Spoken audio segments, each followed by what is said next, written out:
Hi everyone, I'm Matthew Hartzell from Millennium Torque and Tensioning, and today I will be demonstrating how to use our stem valve exercising kit.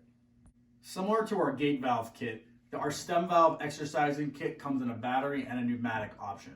Before using this tool, you're going to want to make sure you're wearing the proper PPE, such as safety gloves, safety glasses. Hearing protection is not required due to the low decibels emitted by our tool. Upon placing your tool on your stem valve, you're going to want to use the provided pegs and make sure that they're within the parameters of the spokes on your stem valve hub.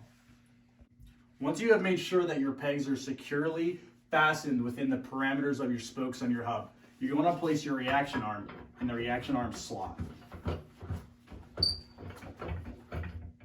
Our stem valve kits are designed for any length or size stem you may have. Now for the operation of the tool. I have it set to gear 1 setting 15, which provides your highest torque and your lowest speed. As you can see, it's moving much slower than it would on our higher settings. This is a 20-year-old stem valve. It's very sticky, very tough to turn. The tool's having no problem at all. So now I'm going to stop and I'm going to transition over to gear 4 setting 15, which provides your lowest torque value and your highest speed. As you can see, it's moving much faster than it was before. As you can see, the stem valve is fully closed. The tool had no problems.